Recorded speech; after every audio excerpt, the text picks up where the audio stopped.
Okay, folks, Captain Paul here. Good morning and welcome aboard Southern Estate, my 44-foot trawler, 1983 marine trawler that I currently live aboard with my twin brother Pete. And anyway, welcome aboard and thank you guys. Right now we're talking from the salon, and I'm doing this video today from a particular location.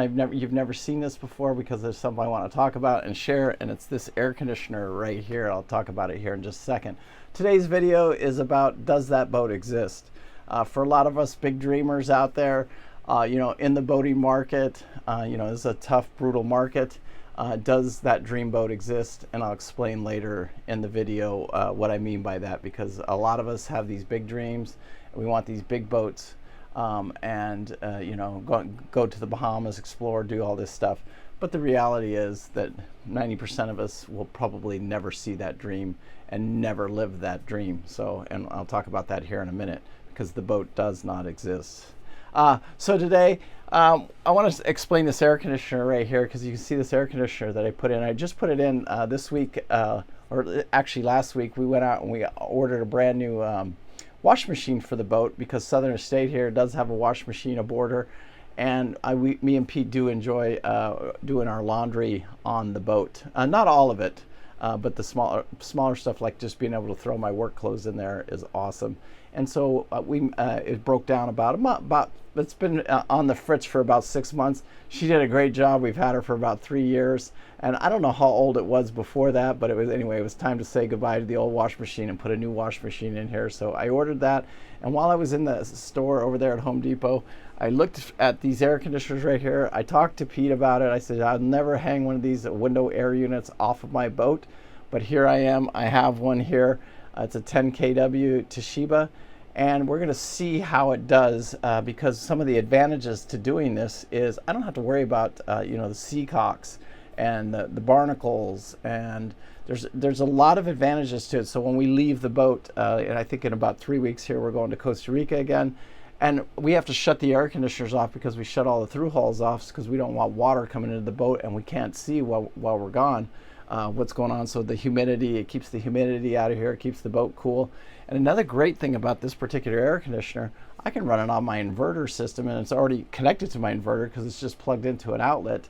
So I can run it off the inverter for, I don't even know how much time. I'll do a little experiment with that. Get back to you guys on that.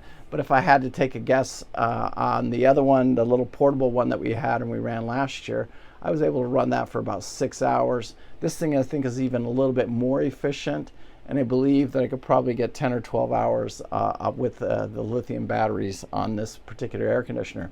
So that's another cool advantage to it, is we can now run, keep the salon cool with air conditioner off of the solar system, no problem at all.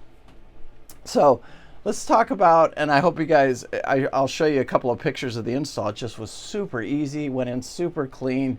It doesn't get any better than that. Anyway, let's get on with this week's video about, does that, are you looking for that, the boat that doesn't exist? And I'll tell you why, and I'll explain it to you.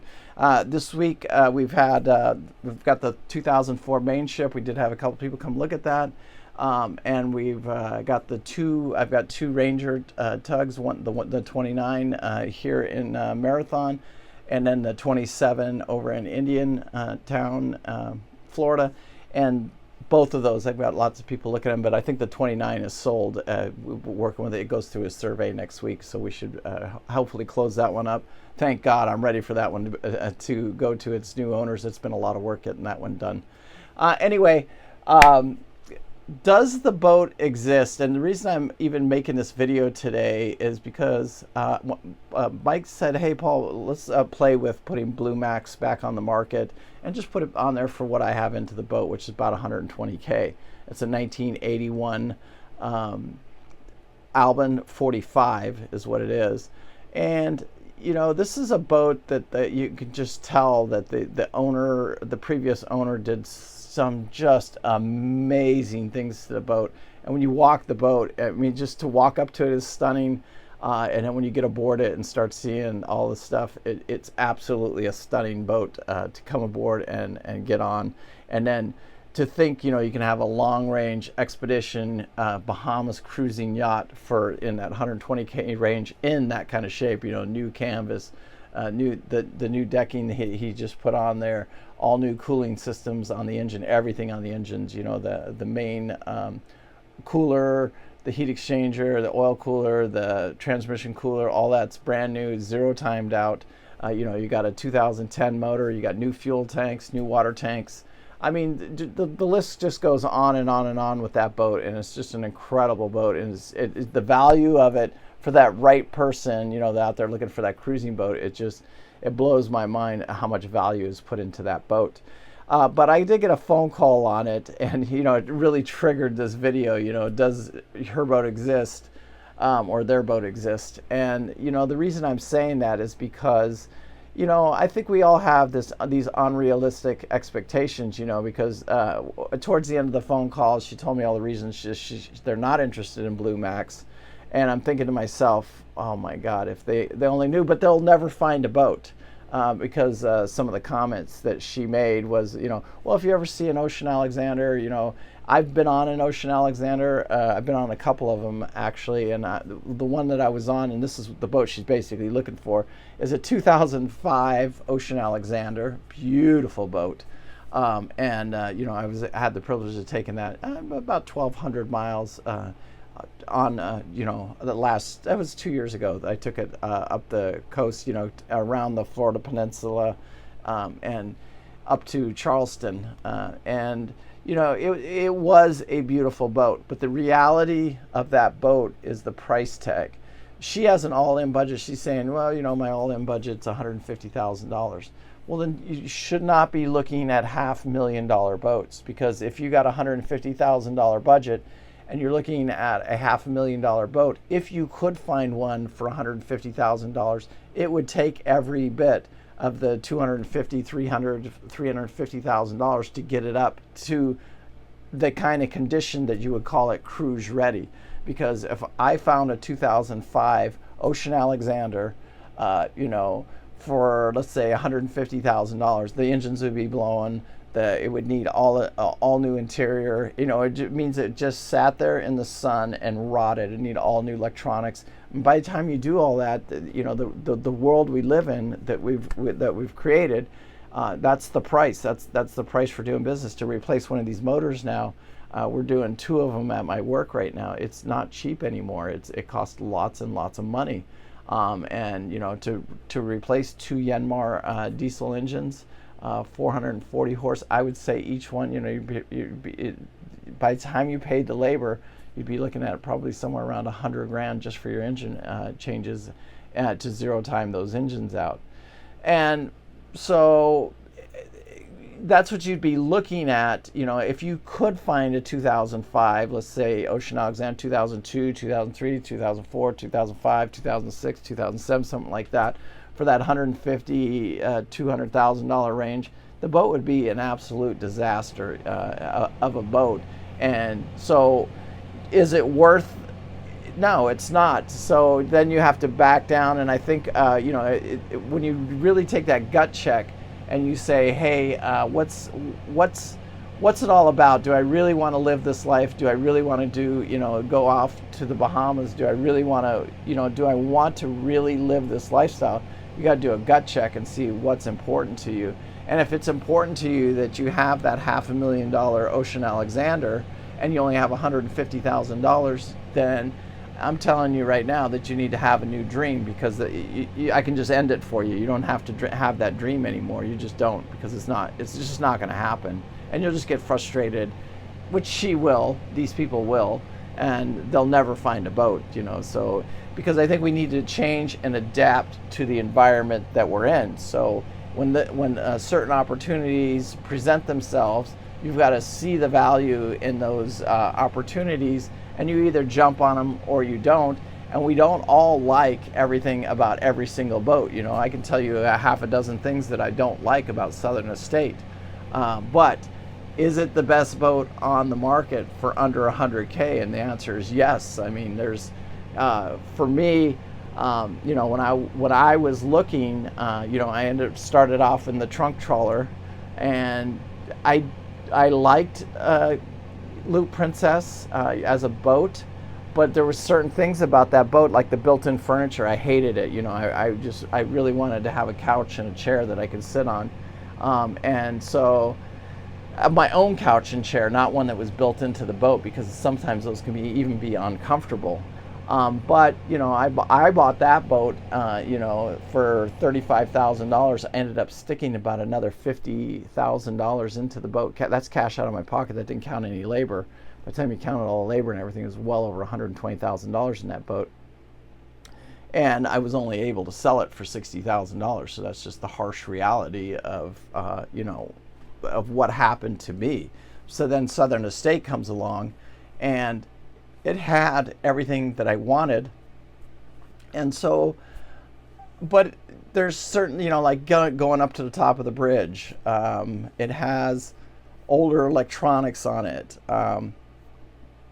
The decks, all the teak decks are removed, which that's something that I prefer to have. I don't want one of these old trawlers with the teak decks on them, because it's like mowing grass, but it also creates another problem on the trawler. There's, I can't think of anything horribly about Southern Estate. When I bought it, it had old air conditioners, and you can see, so now we're having to deal with these air conditioners. We put a brand new marine air up in the front of the boat. And then here, we had to put this air conditioner in, and I probably still put the new marine air conditioner in the salon here. We just won't use it if this thing works really, really well, especially while we're living on the boat, because living on the boat, it just makes it so much. There's no comparison to what that air conditioner can do compared to the marine air, because of the barnacles and having a barnacle bust it. Where this thing, I just plug it in, clean the filter once a month, and I'm done. The other thing, I have to clean the filter. I have to barnacle bust it about every 3 months out here in the Florida Keys, which it's an ordeal. So, but it's also what when I make that transition of what I really want and what I really have, it's two different worlds, and the cost of all of this. So, and I think that a lot of us, we have these big dreams. We have these big ideas, but the reality is, we have to adapt to what's out there, adapt to the market that's out there, adapt to the boats that are out there for sale, because I've said this over time and time again, most of these boats just need to go to the chipper. And, that's just the hard reality of it. I'm not going to sit here and preach to you, the Ford Lehmans are the best, or Perkins are the best, or Cats are the best, or Cummins are the best. We all know that naturally aspirated motors, doesn't matter what brand it is, that is the best for one of these 8-knot trawlers. They just are. You can't beat that out there. Now you start throwing turbochargers on these things, the amount of money that you spend to run one of those turbocharged engines is just outrageous. And so then you have to have that budget. I would say, if you're running in this market right now, if you're running a turbocharged engine, that you should have nothing less than $1 million in the bank. If you're running a naturally aspirated trawler in this market, you could probably your net worth, I would say, would have to be somewhere less, somewhere right around that 500K range. And the reason I say that, by the time you buy the boat, by the time you get the boat ready to go and everything like that, you got to have money. Like right now, if I blew a motor in Southern Estate, how financially devastated would I be to have to pull one of these motors and put a new motor in here? Could I afford to do it? And the answer is yes, I can. But if I had to pull that same motor, and that was a turbocharged motor, and I had to shell out, I know what this motor costs right here. I can call American Diesel, get this motor coming to me for probably somewhere around $25,000. You take the turbocharged Cummins or something like that, you'd probably be looking at twice that, or Yanmar or something like that. You probably just the motor, you'd be looking at probably somewhere right around $50,000. And so the price doubles when you get away from that naturally aspirated and jump into those turbocharged engines, and we all know that. I don't need to preach that, and I don't need to sell that.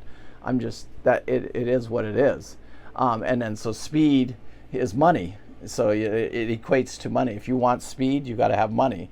It is what it is. I want to hear you guys' comments about that too. am I right or am I wrong? I think the day of that guy buying that, you know, I mean, if you want to live on a derelict and live on the hook, you know, and buy this thing that has to be towed wherever you want to go for 5,000. Yeah, those there's a bunch of those trawlers. There's some of them right here in Boot Key Harbor right now. You can come. There's a guy selling a trawler out there for $33,000. I took you on it not too long ago. You know, probably 8 months ago.